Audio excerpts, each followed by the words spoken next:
Hello, everyone. Good afternoon, and welcome to the season finale of the Santa Rosa Symphony. How crazy is it that we've made it here? So, we're going to get started in just a minute. I'll let a few more people join on, but wonderful to have you all here.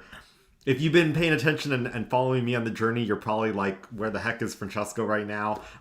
It's been a crazy couple days. I've been moving actually for the past couple days, so things are a little bit chaotic. And as you can see, I got some new digs, which I think will be great once I put some things in the walls and let's see. Oh, there, get some books on the shelves would be nice as well. So things will calm down a little bit, but it's been a little bit chaotic start to the summer, I should say. But great to have everyone here. Just and as always, this is totally live. In case you couldn't tell, I think it's pretty obvious by this point. But we're totally live, so feel free to hop in the comments section, say hello, let us know where you're watching from. If you have any questions, I will try to get to them during today's pre-concert talk. Otherwise, let's go ahead and get started. All right. So first off, as always, a big thank you to my good friends Jamie Haswell and Richard Grundy for sponsoring these pre-concert talks all season long.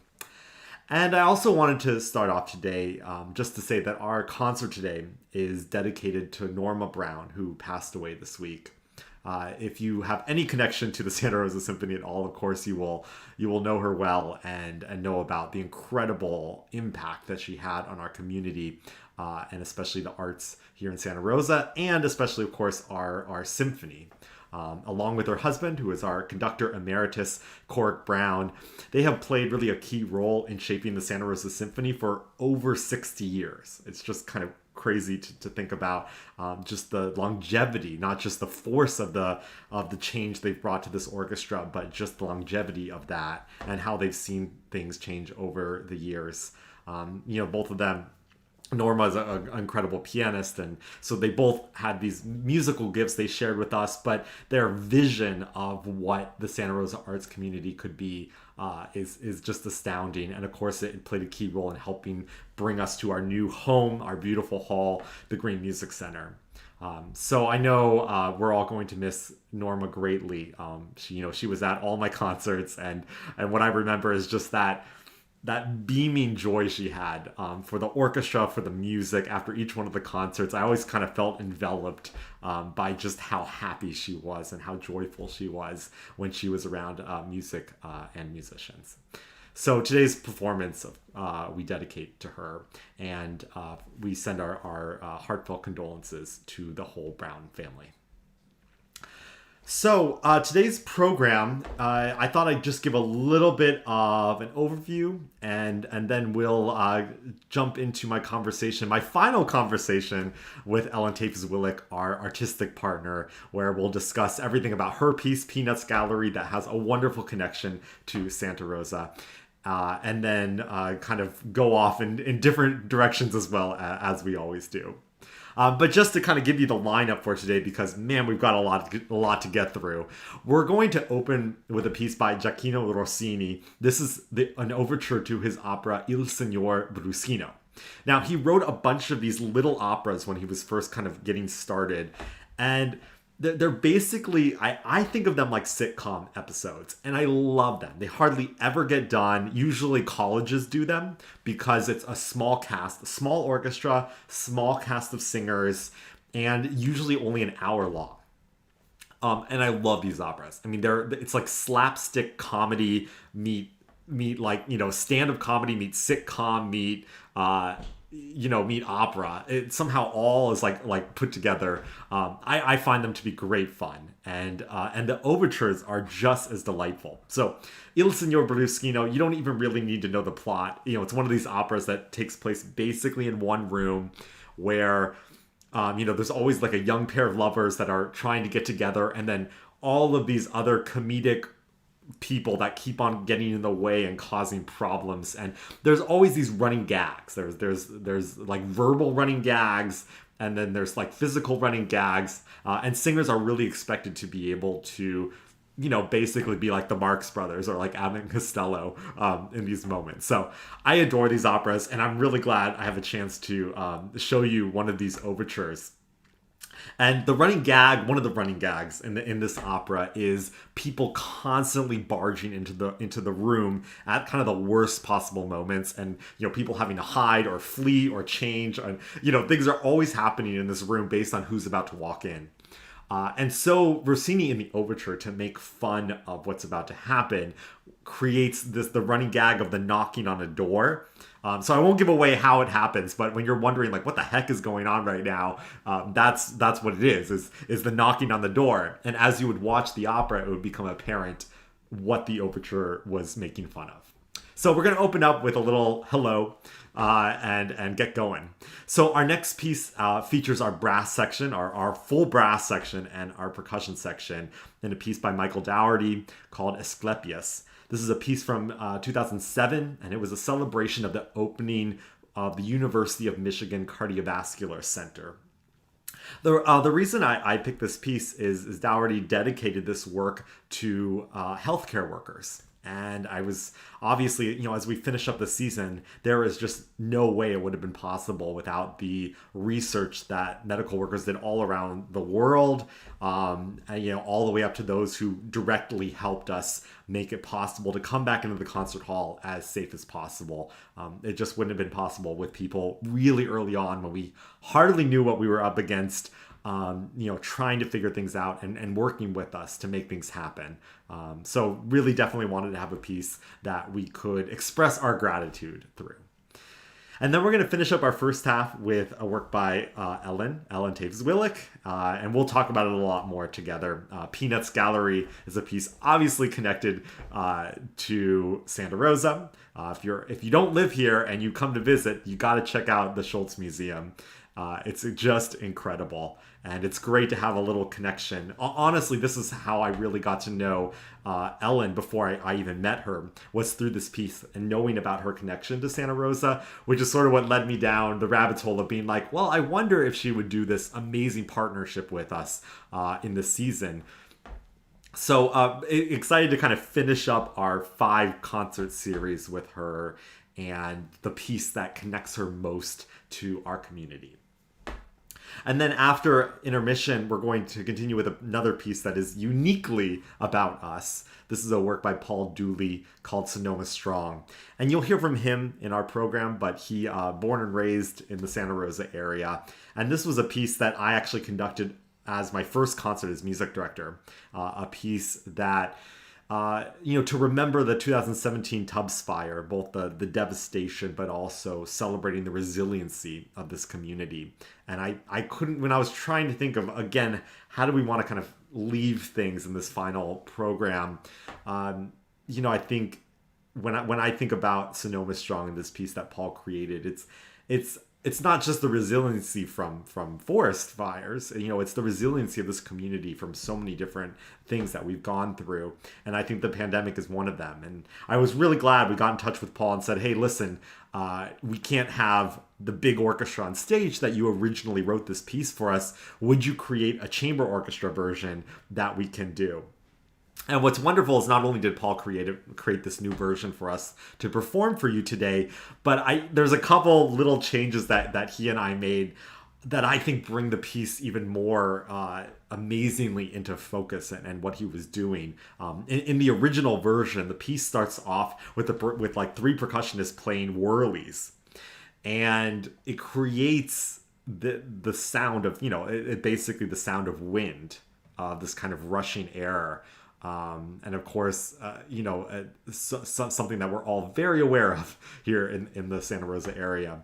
And what you'll see in this performance is to create that sound again, we actually have an entire group of musicians using these whirlies. It's kind of stunning both visually and acoustically. So you really have something to look forward to in this piece. It's definitely unique, and I'm really glad we have a chance to return to this piece.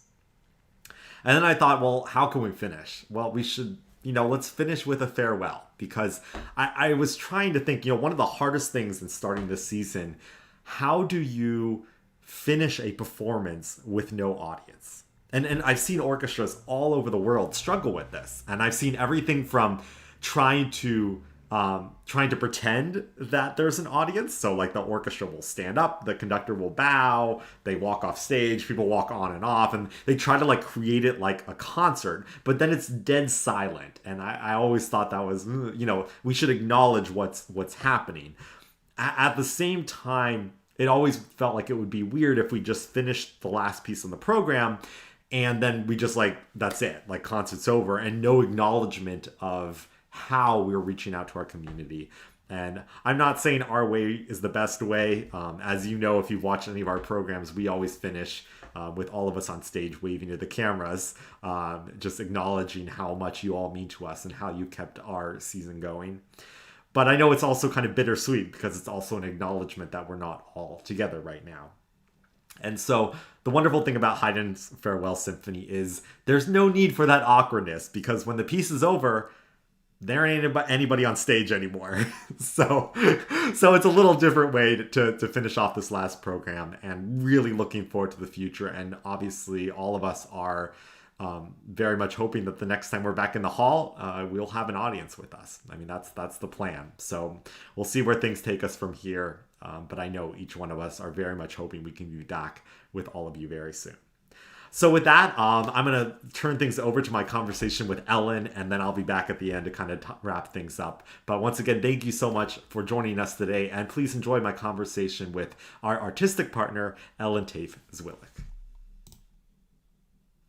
Well, Ellen, my goodness, here we are at the end of this incredible journey through these 5 amazing performances we've been able to collaborate with you on, finishing up today with Peanuts Gallery, but also, I guess for this season at least, our last kind of pre-concert chat together. And I will treasure every minute of these. It's been so wonderful to throw ideas around and talk about everything under the sun. Speaking of which, I've got to ask, the last time we talked, they had just announced your commission, I think it's the Dallas Symphony, for a piece inspired by Justice Ruth Bader Ginsburg. How's that going? Is that something you're working on now? Oh yeah. It's I was working on it this morning. Yeah. It's she was an inspiration for so many of us, and it's just really quite amazing to get the opportunity to do this. Yeah. Not to give too much or any more information than you want to give, but is there any details on it? Like, what's the scope of this piece? What are we going for here? Well, I don't like to talk about a work in progress. Okay. Because I feel, maybe I'm superstitious or something. I don't like to talk about a work in progress. But it's been gripping for me, and it's something that I really love doing, and I hope it turns out okay. And when's the premiere? October. Oh my goodness, that is just coming up then. Awesome. What a great way to start next season. It's coming up, yeah. Wow, my goodness.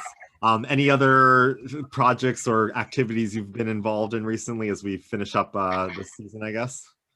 Well, I don't know if I mentioned this before, but I took 4 of my concertos and made versions with a solo instrument with a reduced ensemble. For instance, the cello concerto that you did, I made a version with solo cello and quintet. It's like the Trout quintet, the Schubert Trout, violin, viola, cello, double bass, and piano, so that a performer can do it in different venues. And even if you get some of them, the clarinet concerto has more people. If you get, let's say, 8 people on the stage and there's social distance, you need a conductor, so they can be even done on orchestral programs, reduced orchestral programs.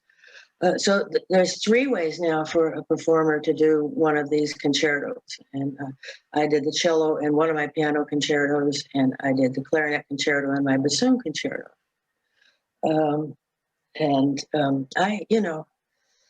I've been busy. I've done some writing that was not commissioned. Mm-hmm. I wrote a little violin piece in memory of Elijah McClain, a young man who was killed. And he was a violinist. He called himself a self-taught violinist. And when I saw a picture of him, this young guy with a violin playing for kittens in a shelter, I sat down and wrote a piece for him. And I've been doing other things. I've had a couple of things that haven't come to bear yet because the venues got closed, basically. Mm-hmm. And anyway, I'm still going. Put it that way. No, I know you've been keeping very, very busy, which, all the more wonderful that you've taken the time to be such an integral part of what we've been doing here. So, Well, it's been a pleasure yeah. for me, and I believe I used to, when they first started the whole meet the composer thing, I said, well, my music speaks for itself, but no, there's something wonderful about an audience seeing a real live person. It's not like a Beethoven statue. It's like a real live person who's written some music they're going to hear. Mm-hmm. And I think that's really quite remarkable, and I think it's made a difference in musical society. Basically, people are used to the idea not only of seeing a living composer, but of thinking as Beethoven and Haydn and whomever as normal people.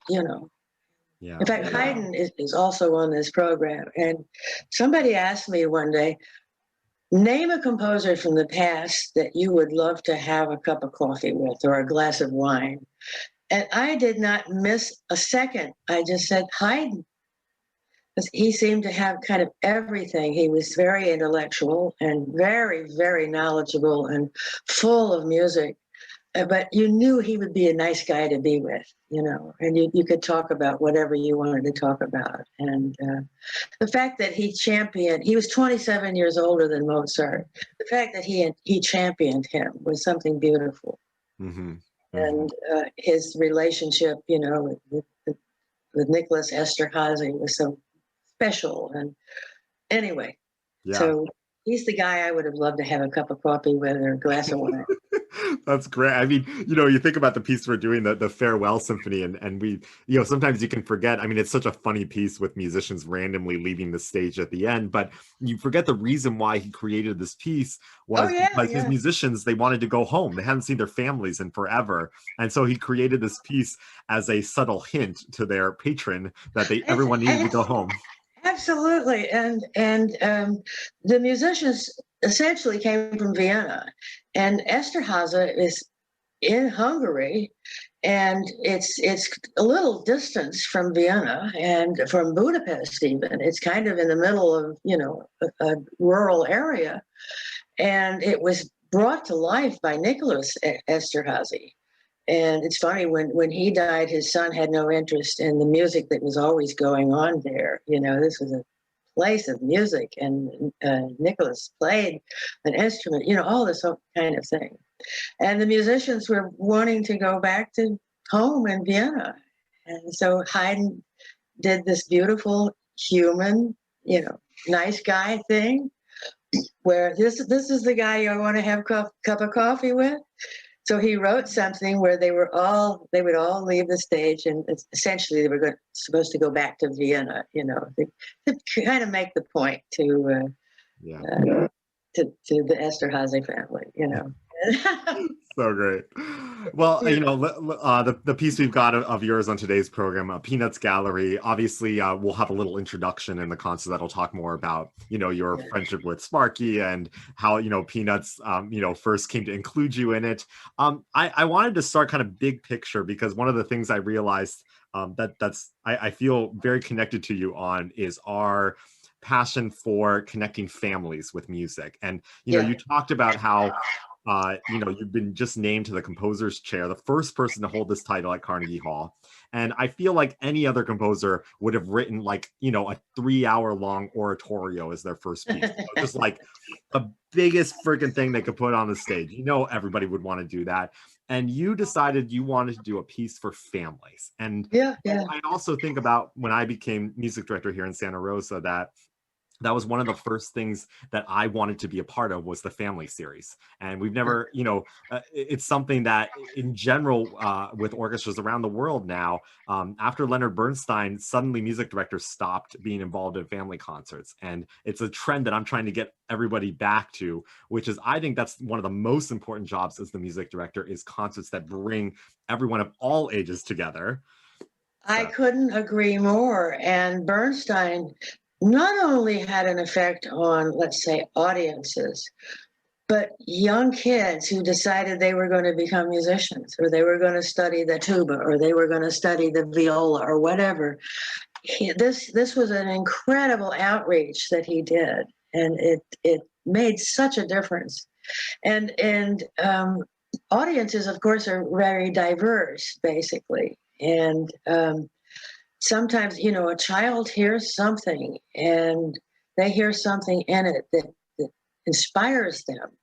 And I think the young people's concerts are wonderful, and I think that I always admired Bernstein for what he did with him, because he was good. He never, as I always said, I'm not going to write down to a child. You know, I'm going to write something I want to hear, and maybe it's going to be a little shorter than something else, but I'm not going to write down to them.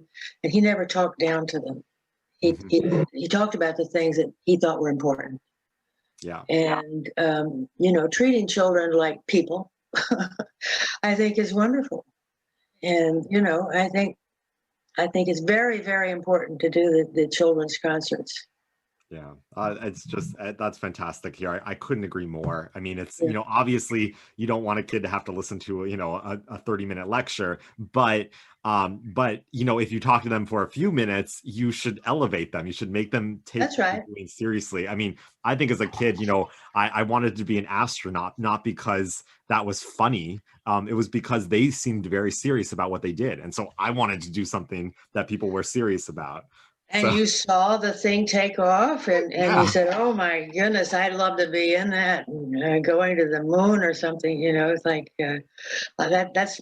I would love to go to the moon. Actually, I mean, it's not going to happen, but I always thought I would love to get up just high enough you could see the whole Earth. You know. Oh, Anyway, yeah, that's yeah. another. That's No, another story. yeah, it's the same, you know, it's the same wonderful thing with music, where, you know, we, if we show that passion, we don't hide it. You know, we show the passion and the commitment we have to our art form. You Yeah. know, that it's a wonderful thing. It's not something to hide. And I think, you know, this piece that you wrote, of course, it's so much fun, and there's so much color in Peanuts Gallery. There's so much character to everything that's going on, but especially in the way that we're going to be performing at this time, it is a concert work. I mean, we're not, there's no frills attached to this piece. We're just really going to dig into it, have a great time, and I think it's going to be so much fun, whether, you know, you've been going to the symphony for 60 years or you're checking us out for the first time. I think there's going to Yeah. be Yeah. something wonderful there for everyone to connect with.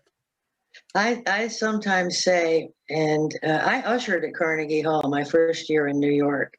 It was a fabulous experience for me. It's before I started, you know, playing.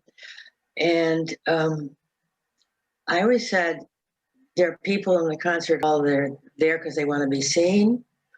People that are there because somebody brought them, you know, a spouse or a parent or whatever. There are people there who really like the music and they want to hear more and so on. But there's one person in that audience whose life is going to change because of that concert. And that's who we write for, that's who we play for, and that's who we want to reach. And I think so often that one person is a child. Hmm. Yeah.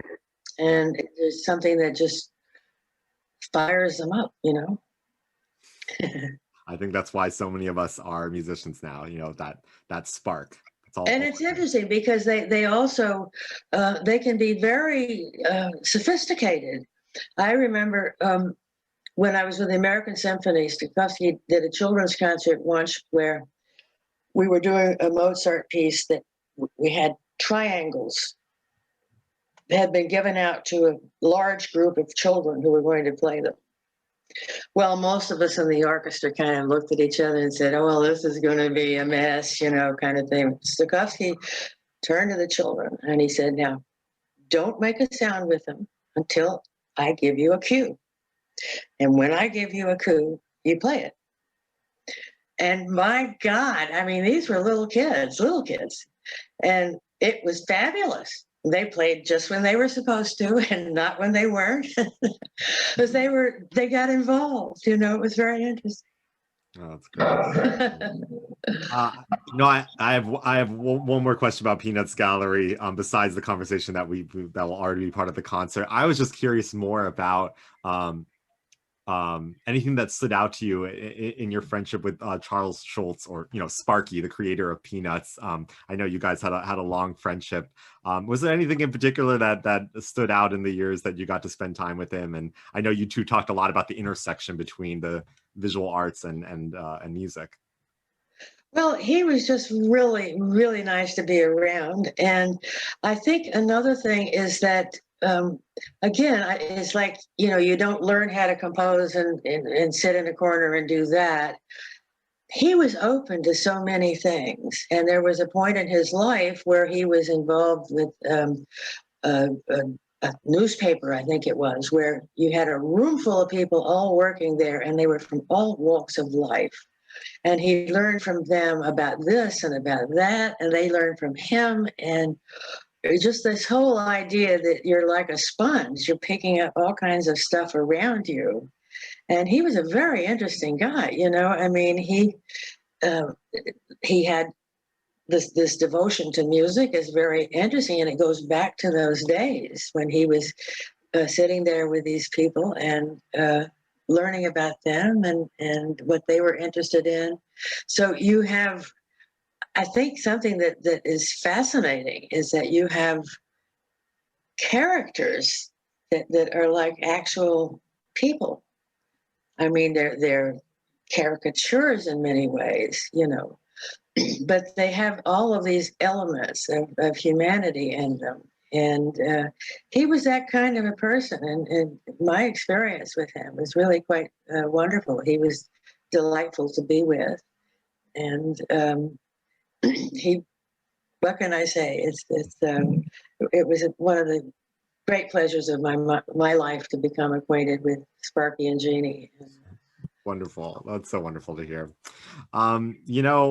Before we finish up, I just want to talk about kind of the last thing, which is, it's now over a year of this pandemic. And I know for a lot of us as artists, it's not so much that we view the music world differently, but we've had time to think, a lot more time to think than normal. Yeah. And I just wanted to check in with you. I know this is a far too loaded question and very unfair to ask, but what are your hopes and dreams from the music world? What would you like to see? Other things, when you look ahead for us, for the whole music world, what are the things that you would like to see? What do you think the things that are changing right now? What are your thoughts on our future? Well, I think one of the things that has happened during this pandemic, you've come to a realization of how important your friends are. And maybe you've been too busy to, catch up with them all the time and so on. But the people that mean something in your life, and how much a live performance means to you. I don't think you're going to lose the passion that audiences have for live performances.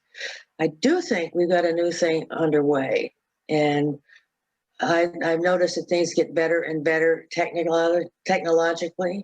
Now you're in a spot where there's an awful lot of high tech, in that part of California, up to San Francisco and down to LA and so on.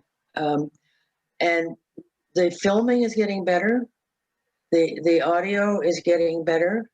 And I envision a future where a person will go to a concert, hear it live, and be able to go home and revisit it in a virtual fashion. And one of the beautiful things is that with the camera work, often the audience now gets to see the conductor, sorry, the way the players see the conductor. See this, you see the front of the conductor and the moves and what the conductor is making and all of these things. And it's interesting. There was talk when they started having recorded music.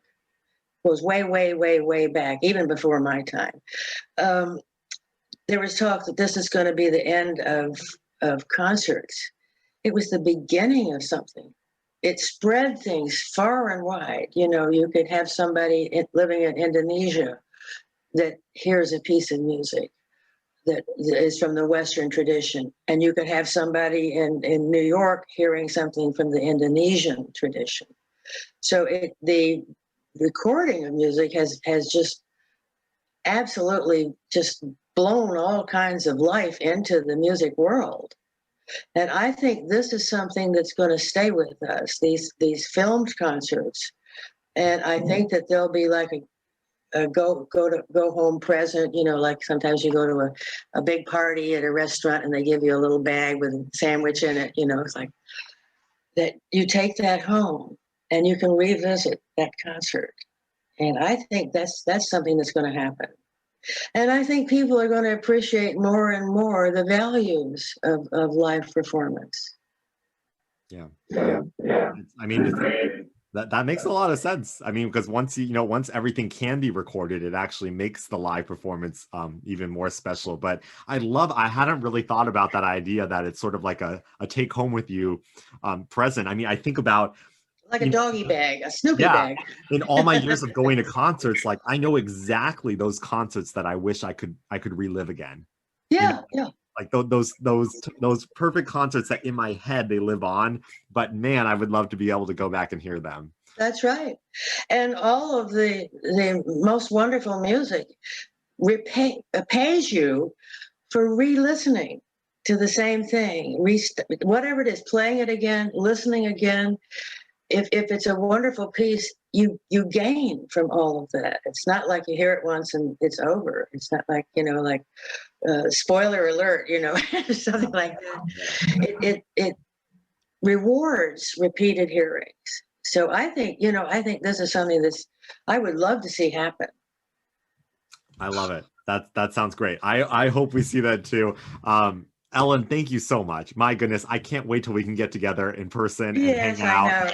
I know. And obviously, we'll can't wait to have you out here to Santa Rosa so we can all gather together in person. And it's been a pleasure to work with you. And it's I've been pretty lucky with my relationships with conductors, but this has been very special. And I feel my music is in very good hands, and it's all open.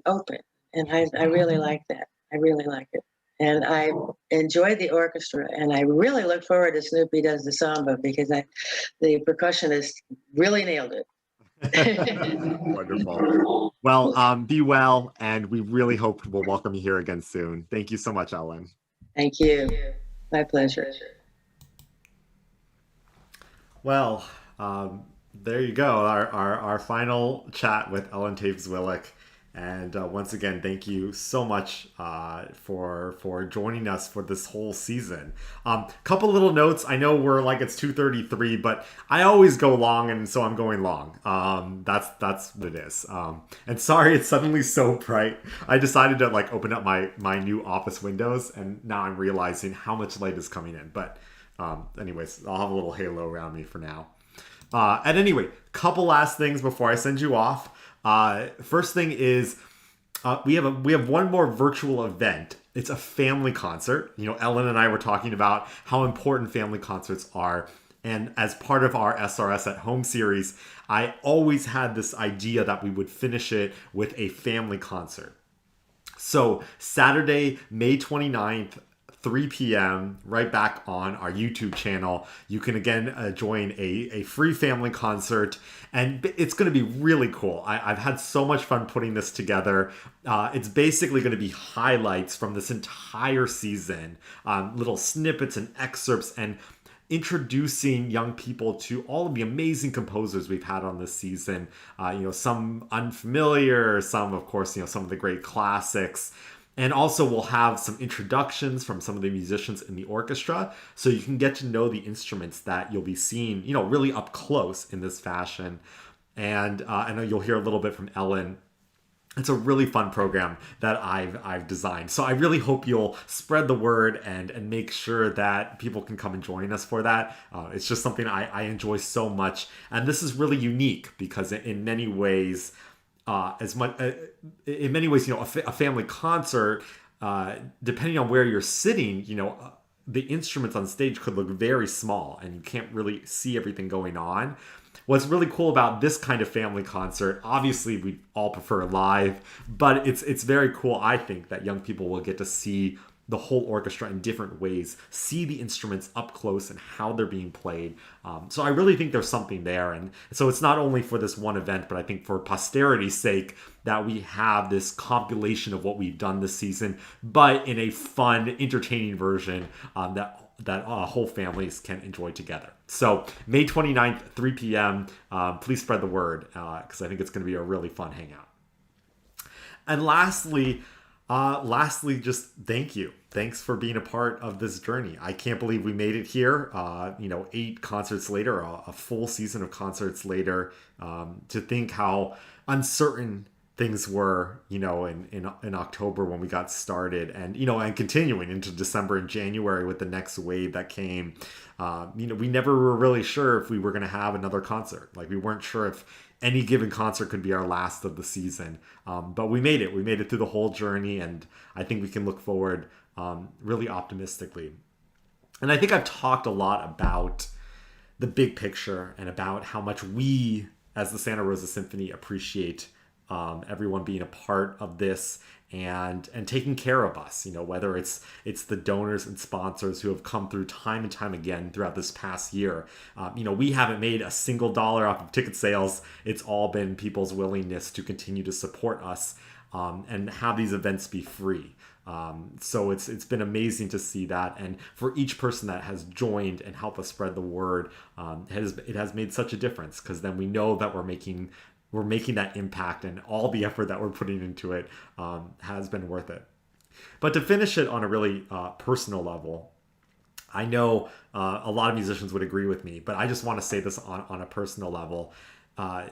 Music is, when you devoted your whole life to it, it gives you purpose. It is your meaning, right? It's not being a musician, but sharing music. I think that becomes your identity. And I never realized, obviously, how terrifying that would be if that was taken away from you. And when I think back a year ago, being with Chloe in our tiny apartment in Miami, and starting to just try to stream things online, whether it was her playing harp, me trying to host watch parties, the two of us putting little educational videos together that kids could play along with, and just not knowing what the heck was going on, just losing our concerts on a weekly basis, having more and more things canceled, then realizing that probably the entire season was going to be canceled. And it's just a moment where you feel like you've lost your identity. And so on a personal level, for those of you that have tuned in for any amount of time, whether it's my Thursday night live series, the education concerts, these streams, my pre-concert talks, our post-concert Q&As, yes, it's a lot of work, but this is the stuff that has gotten me through this year. It's given me meaning. It's made me feel like I've been able to complete what I want to do with my life, which is continue to bring people together around great music, to share that goodwill and the aspirations that we all have for a better world. They're big ideas, but it can all start with us just having these chances to connect. And I was only able to really continue to do all these things because you all were willing to take that leap with me, and the leap with all of us at the orchestra. So just want you to know that as you're watching today, that it goes both ways. We hope that we're bringing that hope, that joy, that comfort to your lives, but you have done that for me all season long, and I so appreciate that. So Thank you, and I really hope the next time we'll all be hanging out in person to enjoy some great live music together. In the meantime, please enjoy today's performance. I'm going to finish this live stream, so all you need to do is go back to the Santa Rosa Symphony main YouTube channel, and then you'll see the premiere video at 3 p.m. Actually, it's going to start at 2:45, but you'll see that premiere video starting with our main concert. So head on over there, and we'll see you from stage. Thanks, everyone.